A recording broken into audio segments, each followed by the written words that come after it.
ozone is an oxidative therapy. And so within the human body, there are lots of oxidation reduction reactions that are constantly going on. And so when ozone therapy, what happens, the blood form of ozone therapy is that ozone and an ozone oxygen mixture is mixed with blood. And then that blood is then put back into the body. So some blood is taken out of the body. That blood is mixed with a mixture of oxygen and ozone. And then the blood goes back in. So there's no gas that goes into the body, but the ozone dissolves in the blood. And then when it does, it forms lipid peroxides with some of the cholesterol that's in your blood. And then it can facilitate an oxidation reduction reaction within your body. And one of the things that it can do is it can oxidize viruses. It can also oxidize bacteria, because bacteria and viruses do not have much of a buffering capacity to deal with that oxidative stress. And so it kills them. And so I have a long history of using different ozone modalities to take care of other patients with chronic infections, including other viral problems, including things like Lyme disease.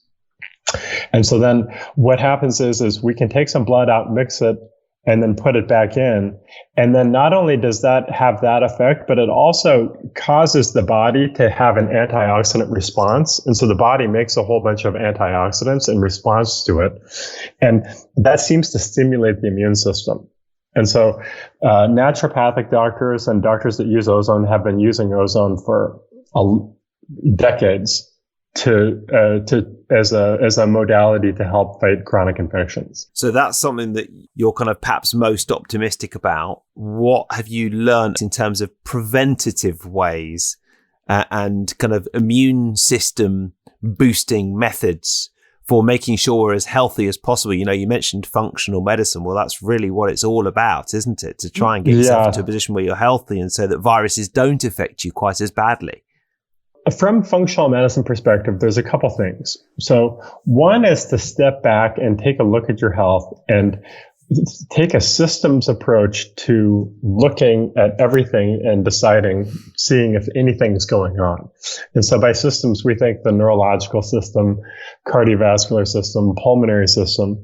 Most important right there is going to be the gastrointestinal system, because a lot of people can have inflammation in the intestines. And then once they get inflammation there, it can start to spill over and leak into the cardiovascular system. So, and you probably heard the term leaky gut. Yeah. A lot of times people will have food allergies. A lot of times people can have sensitivity to alcohol. So there's a whole host of issues that people can have with any system. And so as a functional medicine doctor, what I'll do is I'll talk to people and find out their system, what systems they're having problems with. And often I'll find one thing that happened 10 years ago and it just kept going. And then that led to another problem and another problem and another problem.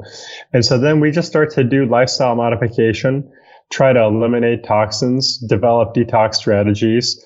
We'll do blood testing and do things like look at the vitamin D, and I'll see where it is. And it's very commonly low. And so then we'll use things like supplements to start to bring those back up, strategies of great food and potentially eliminating certain things if they're causing problems, and then trying to get all of the systems working better together. That tends to have a side effect of improving your immunity.